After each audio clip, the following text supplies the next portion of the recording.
Bonjour à tous, bienvenue à votre programme d'immersion en programmation web. Précédemment, nous avons fait le cours sur le CSS3 au chapitre 2 et au chapitre 1, nous avons fait le cours sur le HTML.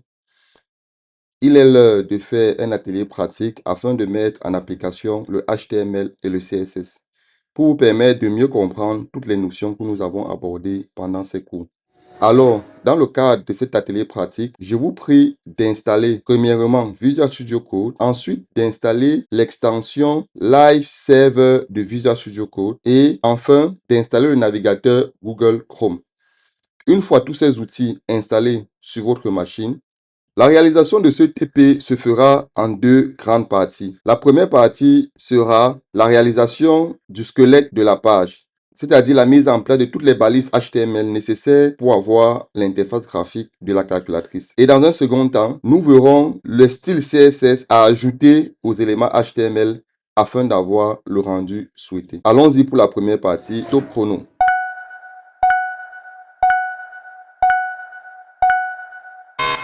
Pour réaliser la première partie de ce projet, nous devons créer dans un premier temps le dossier qui contiendra le code source de l'application. Je vais appeler ce dossier TP calculatrice. Ce dossier sera ouvert à partir de l'application Visual Studio Code. Donc, j'ouvre Visual Studio Code, je clique sur Open et je choisis le dossier en question. C'était dans Document, Project et TP calculatrice. OK. Si je viens au niveau des extensions, je tape Live Code, Live Server. Vous voyez bien que je ferme cette interface. Vous voyez bien que j'ai installé Live Server comme extension de Visual Studio Code. D'accord. Je viens donc ici, à gauche, je clique là. C'est pour voir la liste des fichiers. J'appuie ici pour nouveau fichier que je vais appeler index.html. Dans ce fichier, donc, je vais mettre le code qui me permet d'avoir cette calculatrice-ci. OK. Qu'est-ce qu'on remarque sur cette calculatrice? On remarque plusieurs boutons. On remarque une zone d'affichage du résultat qui est ici. Et on remarque un grand cadre qui englobe la zone d'affichage et la liste des boutons. OK. Avant de commencer à écrire le code, je dois définir la structure de la page HTML. Alors, il faut savoir qu'avec Visual Studio Code, il y a des raccourcis qui permettent de générer du code rapidement. Donc, au lieu de mettre balise doctype comme ça, alors, vous voyez, il me propose doctype. Au lieu de mettre la balise doctype, comme on a dit, je tape juste point d'exclamation, je tape entrée, ça me génère la structure du code HTML. Et là, tout ce que j'ai à faire, c'est juste mettre à jour ce qu'il faut mettre. Il a généré doctype HTML. Ensuite, la balise HTML, la langue, c'est EN. Bon, nous, on veut que la langue soit FR. On met FR. Puis, on met le titre du document, c'est calculatrice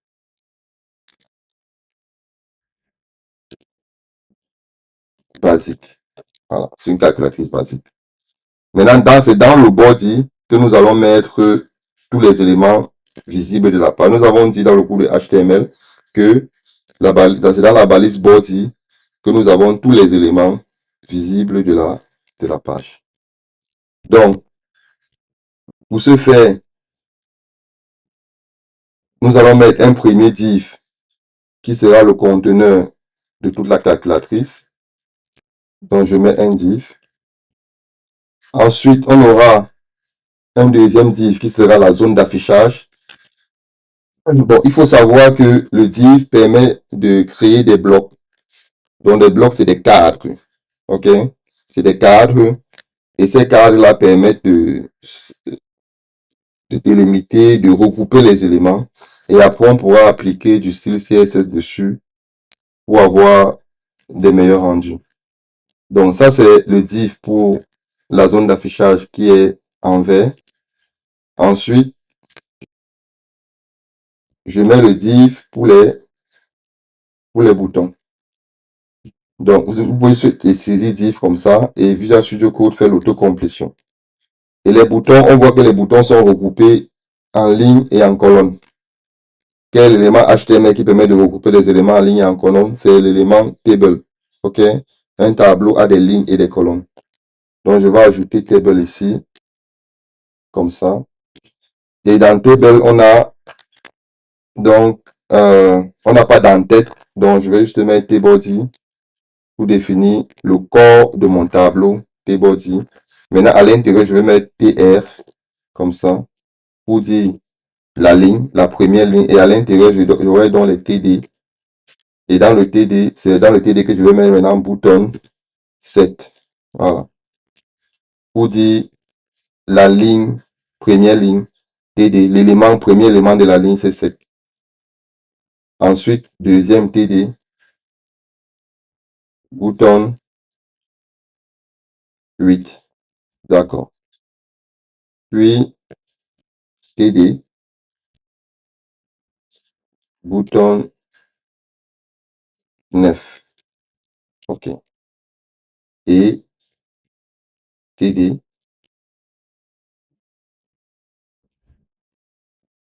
bouton moins. Donc, je peux copier ça. Vous devez apprendre de copier-coller, les amis, parce que en programmation, la fonctionnalité de base d'un bon programmeur, c'est le copier-coller. Donc, quand il faut le copier-coller, j'ai 4, 5, 6 plus. Donc, je modifie juste ici. 4. Et là, 5, 6 et plus. Ensuite, je fais la même chose. Je copie comme ça et je colle. Donc, vous voyez que vous pouvez regrouper les éléments comme ça. Regrouper les éléments comme ça. Si la zone d'affichage de votre écran est petit. Donc, ce que j'ai collé, je vais aussi encore mettre à jour les valeurs. J'ai 1, 2, 3 divisé. Donc, je mets 1, 2, 3 et divisé. Bon, le caractère divisé, je ne l'ai pas. Je ne sais pas où on le tape sur mon clavier. Je vais le chercher dans Google. Je vais demander caractère ASCII divisé. Voilà. Donc, je vais essayer d'avoir ça. Caractère ASCII, je mets division. Ok, c'est ça ici. Donc, je vais le copier et aller le coller sur ma page. Ok. Ça, c'est pour avoir exactement ce que le client demande. C'est très important, les amis. Quand vous codez, vous devez faire exactement ce que le client veut. Parce que c'est le client qui paye. Le client, c'est le roi. N'oubliez jamais cette règle. Ensuite, je reviens sur l'image de ma calculatrice. La dernière ligne, c'est 0 point égal fois. Donc, je vais copier toute la ligne encore. Et je vais ajouter 0 point égal et fois. Donc, le fois là, c'est le X. Donc, une fois que j'ai fait ça, j'enregistre ma page. Bon, parce que j'ai installé Live Server, en bas, sur votre logiciel, vous aurez ce bouton Go Live. Donc, je clique sur Go Live. Quand je clique sur Go Live, il lance mon serveur. Et vous voyez, vous voyez que j'ai bien la structure de ma calculatrice. Vous voyez, voilà ma calculatrice. J'ai bien les boutons 7, 8, 9, moins, 4, 5, 6 plus, 1, 2, 3 divisé, 0, égale fois. Maintenant, certains peuvent dire où est la zone en vert d'affichage. Eh bien, la zone en vert d'affichage ne peut pas être visible parce que c'est juste un div. Et le div permet de définir un cadre. Maintenant, le cadre là, son design sera fait par le CSS. Donc, à ce stade, nous sommes d'accord que on ne peut pas avoir le rendu exact. Donc, il faut le CSS pour avoir le rendu exact.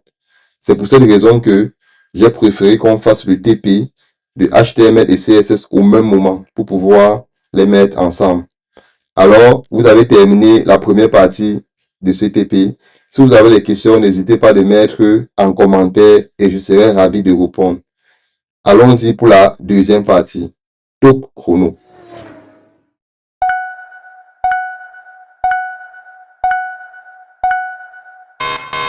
Pour ajouter le CSS dans la page HTML, nous avons vu dans le cours qu'il existe trois façons. La première façon est d'ajouter l'attribut style pour tout élément HTML concerné. La deuxième façon est d'ajouter la balise style dans le code HTML de la page et d'écrire le style HTML à l'intérieur. Et la troisième façon était de créer un fichier CSS à part et d'ajouter le code CSS à l'intérieur. Comme nous avons dit pendant le cours, il est recommandé de créer un fichier .css séparé et de l'ajouter dans votre page HTML pour avoir un code modulaire. Alors, nous allons créer un fichier qui s'appelle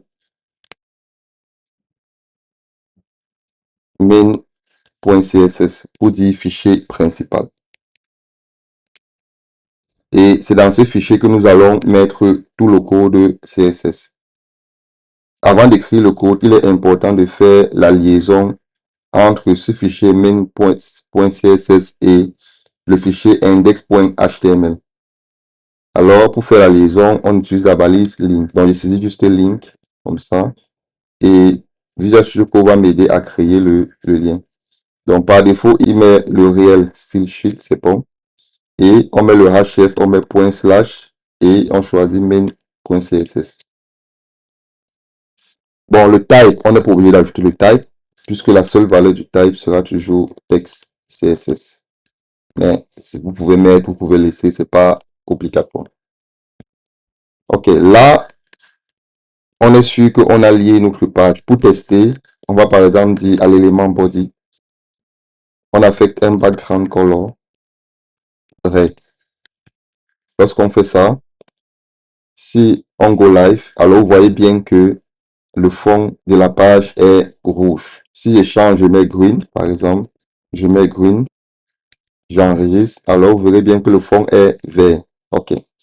Donc là, à cette étape, on est sûr que notre page est bien liée à la feuille de style main.css. Maintenant, faisons une petite réflexion sur notre calculatrice pour voir comment est-ce qu'on va le designer. Alors, au niveau de la calculatrice, on constate qu'on a des boutons et les boutons ont une certaine largeur. La dimension des boutons est la même, quel que soit le bouton, ok? Mais certains boutons ont des couleurs différentes que d'autres. Par exemple, ici, on a les boutons de couleur orange et là, on a un bouton de couleur vert. Et aussi, la zone de saisie ressemble à un vert citron. Et il y a aussi notre bloc avec des bordures. On voit des bordures qui sont un peu arrondies. Donc, on va commencer par le premier bloc qui contient la calculatrice, n'est-ce pas? On va lui donner des bordures arrondies. Donc là, je retire ce style. Là, je mets div. Sauf que en mettant l'élément div comme ça va permettre de choisir tous les divs de la page. Ça va prendre ce div qui contient toute la calculatrice, ce div qui est réservé pour la zone d'affichage du résultat du calcul de l'opération, et ce div qui contient les boutons de la calculatrice. Donc, vous voyez bien que je dois m'intéresser uniquement au div enfant de body, mais enfant direct de body. À ce moment, je mets body supérieur div. Pour dire, je prends uniquement le div qui est enfant direct de body. Et vous voyez que le seul enfant direct de body, c'est le div qui contient toute notre calculatrice. Alors, qu'est-ce que je vais lui dire? Je vais d'abord lui donner un border radius. Un border radius de 5 pixels, par exemple. Border radius, c'est pour définir les arrondis. Ensuite, je vais vous donner une astuce qui va vous permettre d'avoir les couleurs à partir d'une image. Alors, l'astuce est simple. Il suffit d'ouvrir l'image directement dans le navigateur Chrome. Une fois que l'image est ouverte, Vous pouvez zoomer.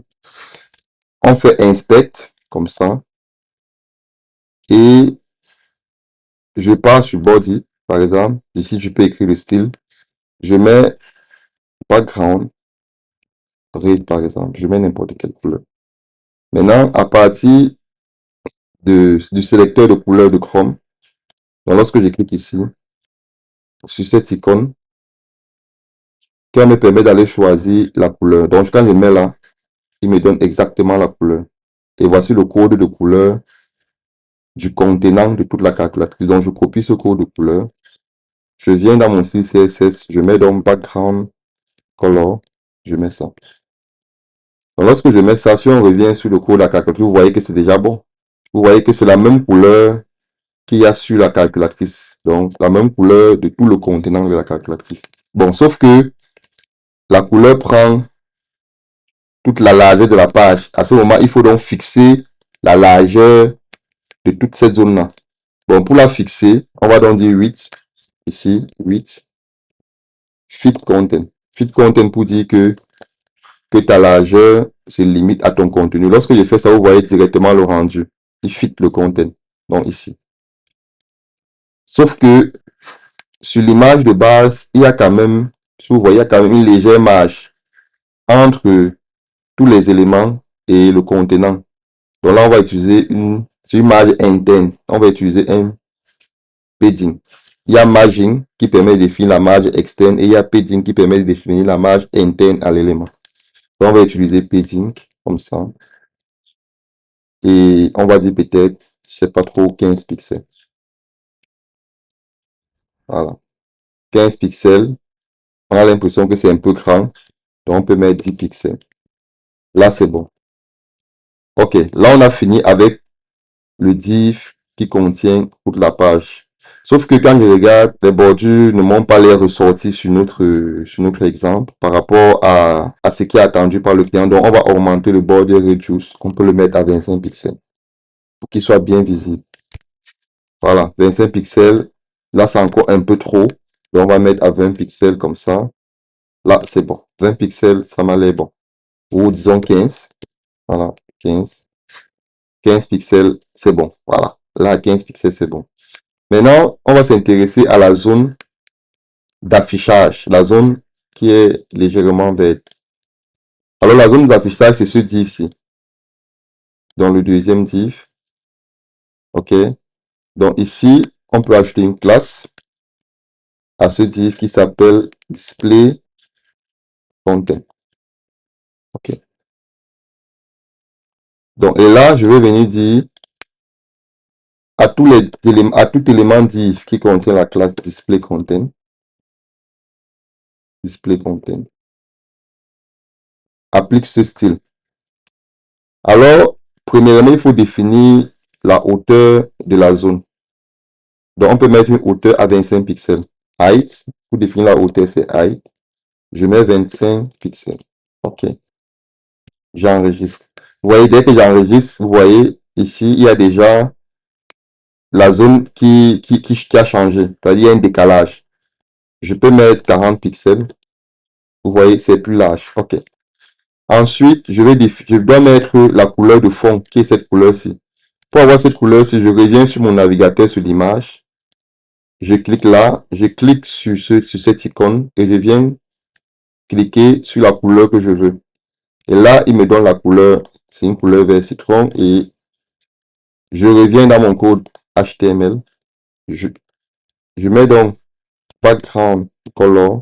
Je mets ça. Waouh, vous voyez, ça commence à venir. Mais vous voyez, il y a une légère marge entre la zone d'affichage et les boutons. Et aussi la zone d'affichage a un reduce, c'est-à-dire a des courbes légèrement arrondies. Donc on va ajouter aussi un border reduce. Un border reduce de, disons, 10 pixels. C'est pas trop. OK. Non, là, c'est trop. On va dire 5 pixels. Voilà. Et ensuite, on va ajouter un margin, mais margin bottom. Parce que, si vous voyez la marge, c'est en bas. C'est-à-dire, pour décaler la zone d'affichage avec la liste des boutons, c'est par le bas, donc bottom. Un margin bottom de, disons, 15 pixels, par exemple. Et là, vous voyez que on commence déjà à avoir notre calculatrice. OK? Là, c'est bon. Maintenant, on va s'intéresser aux boutons. Comme tous les boutons ont les mêmes dimensions, alors on va d'abord définir un style sur l'élément button. Donc, on va dire simplement mes button. Et on va définir les dimensions de nos boutons 8. On peut mettre un 8 de 40 pixels et un height de 40 pixels. En fait, le but de faire ça, donc je vais zoomer un peu ici, que on voit, voilà. Le but de faire ça, c'est qu'il faut que les boutons aussi aient la même dimension. Vous voyez, le moins est plus petit que le 9 parce que le caractère 9 prend plus de place. Donc, il doit fixer la dimension pour éviter ce problème. Donc, lorsque j'enregistre mon style, donc là, j'ai un peu trop zoomé. Je vais réduire légèrement le zoom. Comme ça, voilà. Donc, lorsque j'affiche mon style, vous voyez que les boutons ont déjà tous la même taille. Et si vous regardez la calculatrice de départ, vous allez voir que on a déjà le résultat. Sauf que il reste les couleurs. OK? La couleur générale des boutons, donc la couleur qui est plus commune aux boutons, ou bien la couleur qui est prise par la plupart des boutons, c'est la couleur qui est proche de la couleur de fond. Donc on va récupérer cette couleur-là, ici. OK? On va récupérer cette couleur comme ça. OK, là on a récupéré la couleur. Je copie. Et je reviens dans mon code. Je mets dans background color. Je mets cette couleur-là. Voilà. Là, c'est bon. Là, c'est bon. Sauf que la couleur du texte, elle est blanche. Donc, je vais mettre un text color white. Text color. Text color.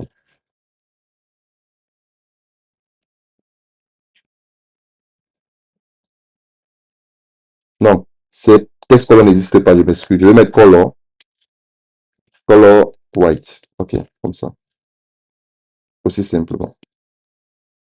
Voilà. Là, vous voyez, donc je vais déplacer l'image là ici, que ça reste visible à tout moment.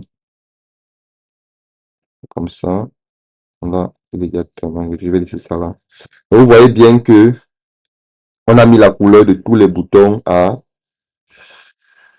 la couleur blanche. Mais sauf que vous voyez un peu ici, les caractères, la taille des caractères est quand même gros, non? Par rapport, vous voyez, chez nous, le caractère est petit. Donc, on va utiliser un font size.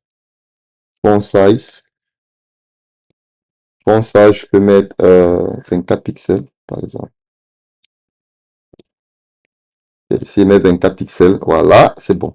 Vous voyez que là, on est proche de notre calculatrice. Il faut maintenant que les boutons d'opération plus, moins, divisé et fois soit de couleur orange et que le bouton égal soit de couleur verte. Donc là, on va utiliser ce qu'on appelle le cascading. C'est ce qu'on a vu tout à l'heure. Donc pour ça, je vais aller sur tous les boutons de couleur orange, les appliquer une classe qui va s'appeler button orange. Donc, parmi les boutons orange, il y a le fois ici, classe button orange. OK. Donc, en fait, ce que je fais ici, il faut que vous compreniez bien, c'est que je vais mettre tous les boutons opération dans la classe button orange. Là, quand je vais appliquer le style à la classe button orange, tous les boutons là vont hériter de ce style. OK? Donc, button orange, je copie ça. Je vais mettre ça sur tous les boutons d'opération. Là, j'ai fini avec cette ligne. Dans cette ligne, la deuxième, j'ai les boutons opération aussi. Dans cette ligne, c'est divisé. Donc, je viens sur bouton divisé, je mets classe button orange. Ensuite, je viens ici. On a plus sur plus, j'ajoute classe button orange. Ensuite, on a moins. Je mets classe button orange. Maintenant, je viens ici dans mon CSS. Je vais mettre button, point, button orange. Je copie ça. Et là, je vais dire color. Il faut que je récupère la couleur, n'est-ce pas? Je reviens sur mon image. Je clique sur ce bouton et je prends la couleur ici. Donc, ça me donne ça. Je copie. Je viens ici et je colle cette couleur. Lorsque j'enregistre sur le HTML. Et là, on a plutôt modifié la couleur par erreur. On devait plutôt mettre background color. OK. Donc, lorsqu'on met background color orange, vous voyez que on a la même couleur. Vous voyez. Maintenant, pourquoi? En fait, ici, la spécificité de ce sélecteur est plus élevée que celui-ci. Donc, le navigateur va écraser l'ancien background color ci par celui-ci. C'est donc ça le cascading CSS qu'on a vu tout à l'heure. Donc, vous pouvez calculer la spécificité de ce sélecteur. Vous allez voir que elle est plus grande que ce sélecteur-ci. OK. Ensuite, je fais la même chose pour le bouton vert. Je vais créer une partie qui s'appelle bouton green, qui est seulement pour celui-ci. Donc, il est seul dans sa classe. Je mets bouton green. Okay. Et là, je copie ça. Je viens dans mon CSS, je mets bouton point green, bouton green. Je fais background color. Là, il faut que je prenne la couleur. Donc, pour prendre la couleur, je descends ici, je clique sur ce bouton et je choisis la couleur. Je copie la couleur et je viens coller dans mon CSS. J'enregistre le CSS et j'enregistre le HTML. Alors, vous voyez bien que la couleur de fond est vert. Vous voyez que nous avons réalisé la calculatrice en HTML5 et CSS3. Alors, nous sommes arrivés au terme de ce TP de HTML5 et CSS3 dans lequel il était question de réaliser une calculatrice. Comme vous pouvez voir à l'écran, nous avons réalisé la calculatrice en image à l'aide du HTML5 et du CSS3. Cette partie pratique clôture donc la partie du cours HTML5 et CSS3. Par la suite, nous verrons le JavaScript. Le JavaScript nous permettra donc d'attacher les événements derrière chaque bouton de la calculatrice. Lorsqu'on cliquera sur 1, le JavaScript va permettre d'afficher 1 dans la zone d'affichage qui est verte. Et lorsqu'on cliquera sur plus, le code de JavaScript permettra de faire l'opération affichée à l'écran. Restez scotché pour la suite et n'hésitez pas à poser des questions. Nous vous répondrons. Aussi, pensez à vous abonner, à liker afin de ne rater aucun cours ou aucun autre atelier pratique.